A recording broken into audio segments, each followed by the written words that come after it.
son illərə kimi ən çox tənqid olunan tərəflərindən biri idi Qarabağın Akademiyası ilə bağlı, amma bizim dəyərli baş məşqçilərimizdən sayılan, belə bacarıqlı mütəxəssislərimizdən sayılan Avtomobil Hacıyevin ora koordinator gedişindən sonra kifayət qədər tərpəniş hissi olunur artıq, bir çox xarici toplanışlara gedir, turnirlərə qatılır, aşağı yaş qrupları və bir neçə gənclərin artıq əsas komandaya gəlişi təmin olunub. Təəssüf ki, bu tərpənişin olduğu dönəmdə limitin ləğv olması düşünürəm ki, çox ciddi bir maneə oldu, ciddi bir problem oldu.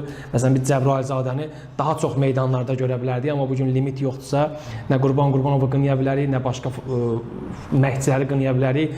Yəni, hansısa klub 11-12 legionerlə hazırlaşırsa, əsas oyuncusu kimi gözü ilə baxırsa, bu rəqabətdə digər klublarda buna məhkumdur.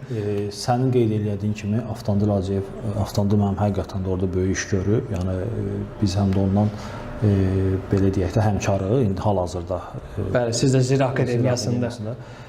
Amma belə deyək, daha səviyyəli, daha yaxşı futbolçular yetişdirmək üçün hazırki məqam biraz belə deyək, istənilən səviyyədə deyil.